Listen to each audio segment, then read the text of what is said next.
Well, a little bit of an interesting session. Markets just ended up going straight up and didn't really give a whole lot of opportunity. Still found 2 trades. We're going to go and recap those now. This was done on my 20, 50K Apex funded accounts. And obviously done on my live stream, which happens on my main channel every morning at Market Open, which is Trades by Matt. Let's go and dive into today's recap. Yo, good morning. All right, happy Tuesday. Hope y'all are having a good day so far. Hopefully yesterday was all right for you.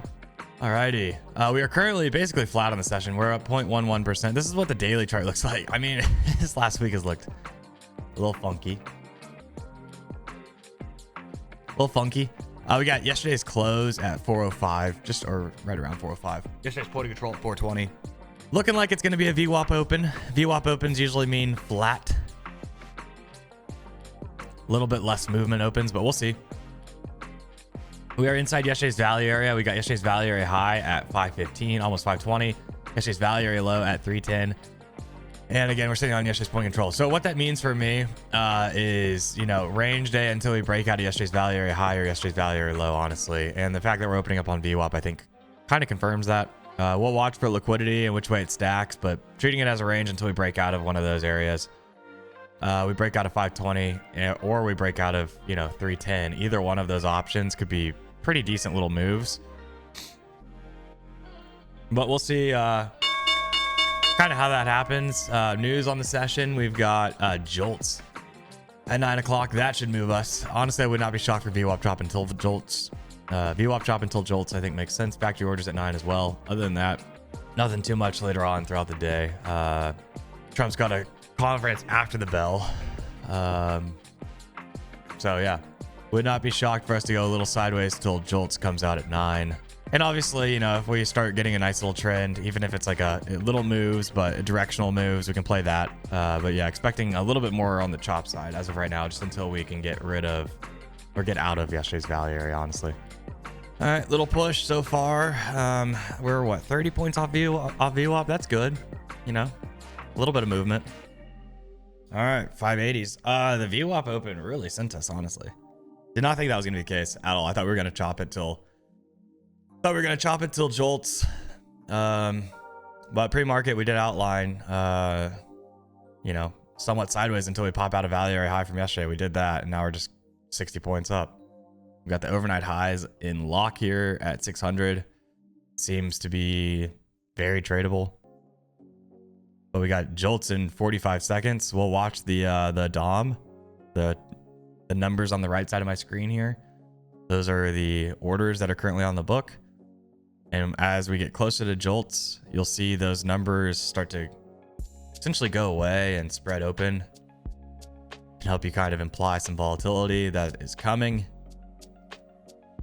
Matt, why does volatility come if there's no orders? Because price will go to the next available order, right? A market order or a market sell goes to the next available bid or ask, right? So if there's a big spread between those, like right now, there's a couple ticks, right? If you were to market in right now, you'd be down a point instantly. So here we go. You can see there it is. There's JOLTS, very open books. Jumping around a lot because there's not a lot of orders. As the orders get tighter and the books get heavier and thicker, and we get back to our even, spread essentially. And there's a sweep of the overnight highs. Then we can start trading it again. This is still very dangerous to trade. It's getting tighter. You can see it's starting to get a little tighter. Obviously, volatility is still here. Give it a minute probably or two, and then books will probably be back to thick.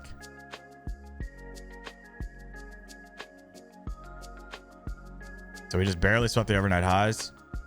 Barely swept 600. 20-point pullback. Books are still thinnish for the most part, honestly. Still got some weird little non-ordered gaps, but getting thicker. And now you can see how we are pretty much back to normal here. You see what I mean? So you can always kind of see like the pace of a move, or if you really should be trading or not. Just look at your DOM. If it's like going absolutely absurd and there's no liquidity, it's like, that's probably not a good idea to be marketing in on trades. And it's lit. GG's, that was fast. It's lit. It's lit. It's lit. Honestly, that was a lot faster than it's been being, so GG's. All right, Tuesday, February 4th, today. Could you please open the jam container? Why? It's already ajar.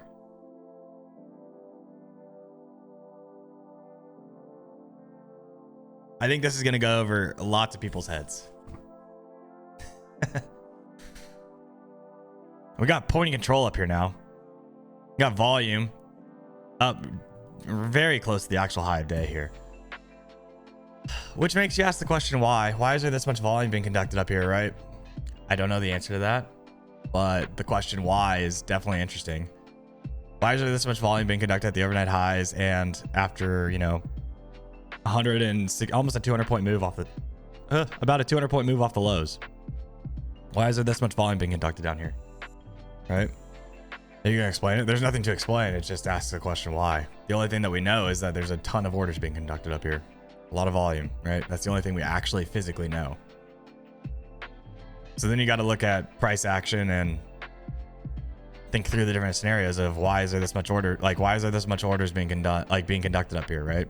Could it be people getting out of their longs from the lows, getting out, getting short to then rebuy later after a little pullback? Definitely possible. Is it people that saw the news and are like, oh yeah, I'm going to load the boat, even though we're at the highs of the day, almost 1% up, I'm going to load the boat up here for us to grind higher.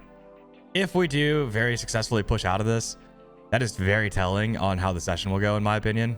Normally, if you get volume up near the actual highs of the day early in the session and we push out of it and we bring volume up again, usually we push out of it again and it's like a true grindy trend day, right? More often than not, I would say we end up rotating off of a volume flip like that. When volume flips up near the high of day, usually we rotate off of it, but doesn't mean it's going to, right? And when it doesn't, and when we push out of it, it is usually a very good tell sign of long and strong. I mean, retest 606, 600, point of control, overnight highs, wicket 07. All that's fairly interesting. It just seems, I don't know. It doesn't really seem like we get that type of move right now either. Yeah, that was some weird action. Whenever Delta does this, it just means that there's like no orders on the books, right? Because it's sweeping up the 5.5 points for a new 22 range candle every time there's an order. That's what happens when this is going on. So that just means like the liquidity's gone. Just past an eval. Thanks, Matt. JG is Julio. Yeah, we got 80% off all Apex accounts with code TBM right now until tomorrow. I have no idea how long the sale will last, but if there's going to be another sale this month is what I meant to say, because last month we only had one. So I don't know if this is the only 80% off this month or what, but it's 80% off until tomorrow, and then it goes back to 50% probably. IB breakout. I don't like the breakout here, actually. It's been way too choppy. The only reason I took yesterday's breakout when I did is because we had that double top that was really clean. This one's not that clean, and we don't really have that much liquidity higher, to be honest. We had a lot of liquidity higher yesterday too when I took it. This feels like fake out potential of like a quick sweep into like 370 and right back into the range. That being said, the consolidation here and a leg up will be just screaming, we do this all day. So, all right, trying to push the highs here. I think we got it in us. I mean, technically it's an IB retest here.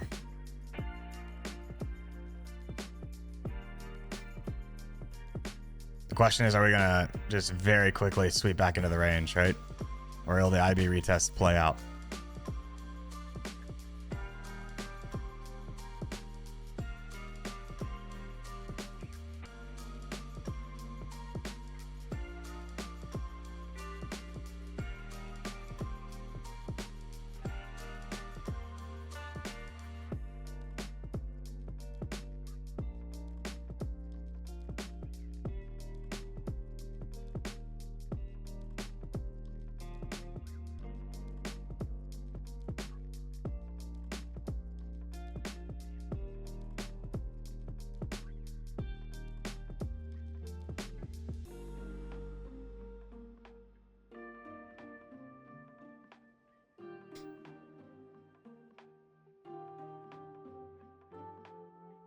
I'm gonna go move that break even. It's like 5 points up. It's either gonna go back to IB and stop me out for a nothing burger, or we're gonna run it up, but